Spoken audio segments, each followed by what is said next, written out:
और तीसरा था मेंडलीफ की आवर्त नियम या आवर्त सारणी। फोर्थ है आधुनिक आवर्त सारणी। तो जो पहले वाले तीनों नियम थे उनका जो आधार था वो आधार था परमाणु भार। वर्गीकरण का जो आधार था वो क्या था? परमाणु भार। लेकिन जो आधुनिक आवर्त सारणी है इसमें जो तत्वों को वर्गीकृत किया गया है उसका जो आधार है वो है परमाणु क्रमांक। और ऐसा करने वाले वैज्ञानिक कौन थे? तो वो वैज्ञानिक थे हेनरी मोजले।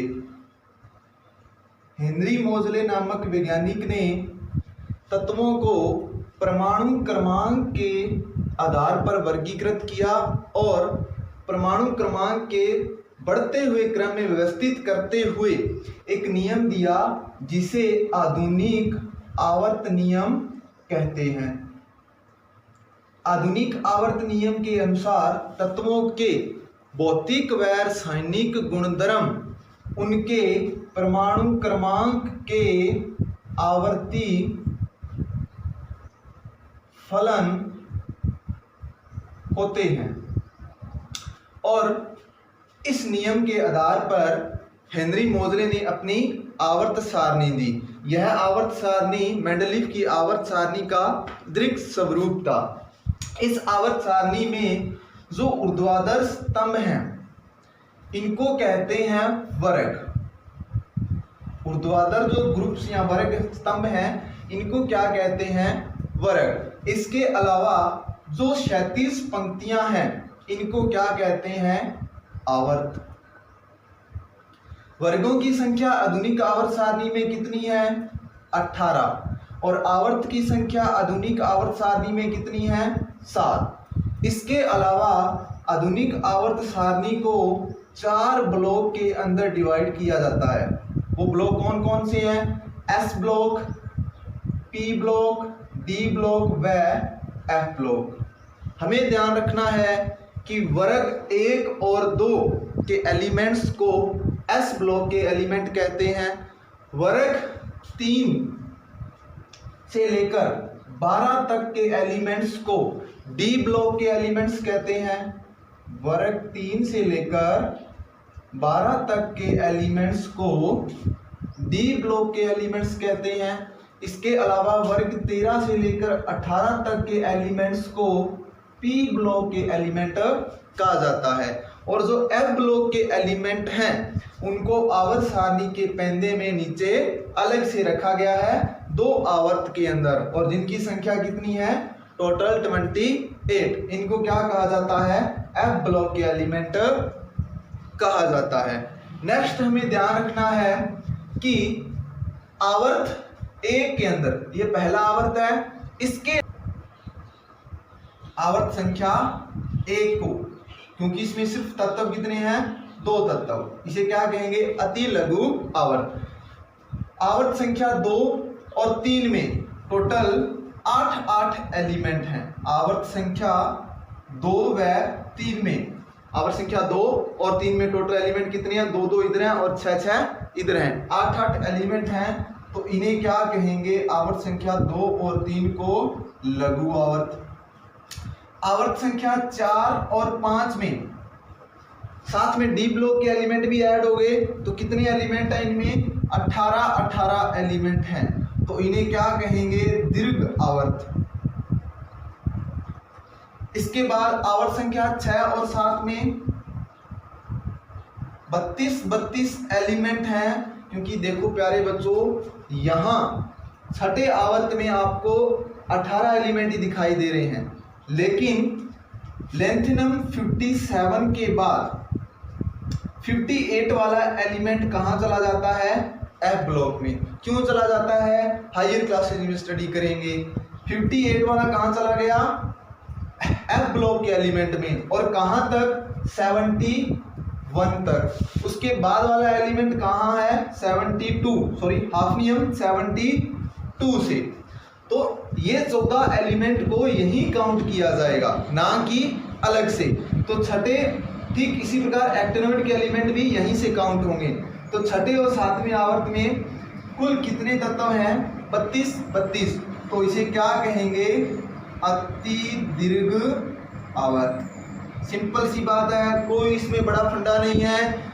ग्रुप आवर्त एक में सिर्फ 2 एलिमेंट हैं, तो इसे अति लघु आवर्त।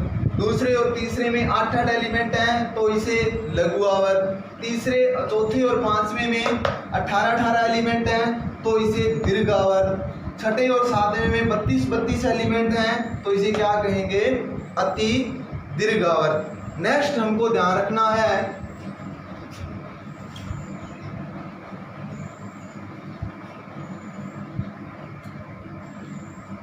कि जो एस ब्लॉक के 2 वर्ग हैं, उनमें जो पहले वर्ग के एलिमेंट हैं, या ये सिंपल बोले कि वर्ग ए के जो एलिमेंट हैं उनको क्या कहते हैं? क्षारीय धातुएं। इन्हें क्या कहेंगे? क्षारीय धातुएं। और ग्रुप सेकंड, वर्ग सेकंड के जो एलिमेंट हैं इनको क्या कहेंगे? क्षारीय मृदा धातुएं। ऐसा क्यों बोलते हैं? क्योंकि ये सभी धातुएं हैं और किसका निर्माण करती हैं? जल के साथ क्षार का निर्माण करती हैं, बेस का निर्माण करती हैं। जैसे सोडियम जल के साथ रिएक्शन करेगा तो क्या बनाएगा? NaOH, sodium hydroxide. और उसकी नेचर कैसी होती है? बेसिक नेचर क्षारीय नेचर होती है। अम्ल क्षार हम नेक्स्ट चैप्टर में पढ़ेंगे। और इन्हें क्षारीय मृदा धातुएं कहते हैं क्योंकि इनके ऑक्साइड कहाँ पाए जाते हैं? मृदा के अंदर पाए जाते हैं। और वो कैसे होते हैं? क्षारीय होते हैं। एक बात आपको हमेशा ध्यान रखनी है कि जो धात्विक ऑक्साइड होते हैं उनकी नेचर कैसी होती है? क्षारीय। और जो अधात्विक ऑक्साइड होते हैं उनकी नेचर कैसी होती है? अम्लीय। याद करने का तरीका है, ऐसे अधातु या अधात्विक और ऐसे अम्लीय। दूसरा अपने आप याद रह जाएगा अगर एक को याद रख लेते हो। तो धात्विक ऑक्साइड कैसे होते हैं? क्षारीय नेचर के। अधात्विक ऑक्साइड कैसे होते हैं? अम्लीय नेचर के। नेक्स्ट अपने को ध्यान रखना है कि जो डी ब्लॉक के एलिमेंट हैं इनको क्या कहते हैं? संक्रमण तत्व कहा जाता है। इनको क्या कहते हैं? संक्रमण तत्व कहा जाता है। और पी ब्लॉक के तत्वों को प्रारूपिक तत्व या प्रतिनिधि तत्व भी कहा जाता है। इसके अलावा आपको ध्यान रखना है कि जो एफ ब्लॉक के तत्व हैं उन्हें जो 4F श्रेणी के तत्व हैं उन्हें क्या कहेंगे? लेंथेनॉइड्स। उन्हें क्या कहेंगे?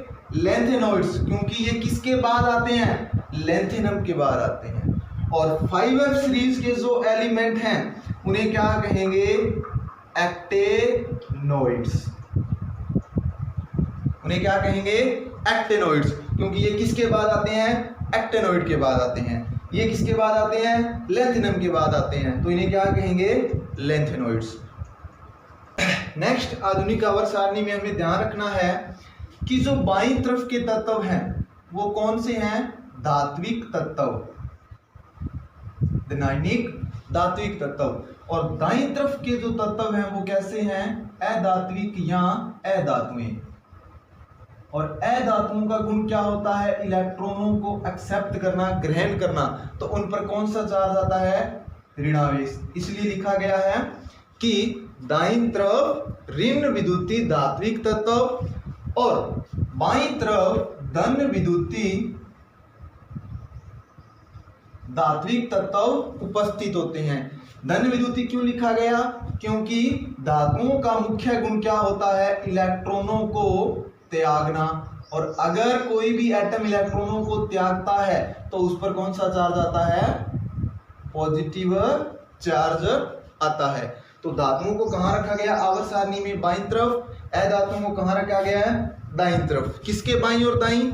तो बीच में प्यारे बच्चों एक सीढ़ी नुमा जिग-जैग पर उपस्थित हैं उपधातुएं। उनके दाईं बाईं तरफ रखा गया है धातु और अधातुओं को। तो हमें ध्यान रखना है कि उपधातुएं कौन सी हैं? एक तो बोरॉन, एक सिलिकॉन, आर्सेनिक, टेलुरियम Te और एस्टेटिन At। ये सभी क्या हैं? उपधातुएं। एक सीढ़ी नुमा जो जिग-जैग पर उपस्थित हैं वे क्या हैं, उपधातुएं। उनके बाईं तरफ तो क्या है, धातु तत्व, और दाईं तरफ क्या है, अधातु तत्व।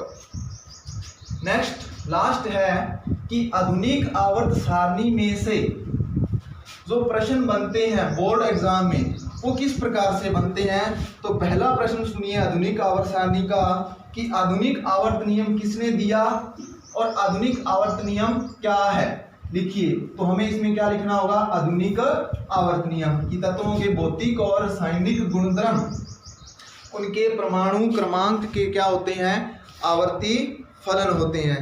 नेक्स्ट है कि कितने ब्लॉक में वर्गीकृत किया गया है आधुनिक आवर्त सारणी को, तो 4 ब्लॉक में। क्षारीय धातु तत्व कौन से वर्ग के तत्वों को कहते हैं, क्षारीय धातु तत्व तो वर्ग संख्या 1 के तत्वों को कहते हैं। संक्रमण तत्व कौन से ब्लॉक के तत्वों को कहते हैं, तो डी ब्लॉक के तत्वों को क्या कहते हैं, संक्रमण तत्व कहते हैं। इस प्रकार से प्रश्न बनते हैं आधुनिक आवर्त सारणी में। अति लघु आवर्त तत्व कौन कौन से आवर्त को कहते हैं और उसमें कितने तत्व उपस्थित हैं, तो वो आपको पता है कि वर्ग संख्या आवर्त संख्या फर्स्ट के 2 तत्व हैं उन्हें क्या कहते हैं, अति लघु आवर्त, और उनकी संख्या कितनी है, 2। मोस्ट इंपोर्टेंट प्रश्न जो बनता है वो इस प्रकार से बनता है, जैसे आपको ये दे देगा, ऊपर लिख देगा फ्लोरीन, नीचे लिख देगा क्लोरीन। प्रश्न लिखेगा कि उपयुक्त दोनों तत्व धात्विक हैं या अधात्विक बताइए, तथा यह भी बताइए कि ये कौन से वर्ग से संबंधित तत्व हैं। तो आपको ध्यान रखना है, आवर्त पीरियोडिक टेबल को याद करना है। तो वर्ग संख्या है ये 17 के, और ये दोनों कैसे हैं, अधातु। इस प्रकार से अपने को आधुनिक आवर्त सारणी की अच्छे से स्टडी करनी है। ये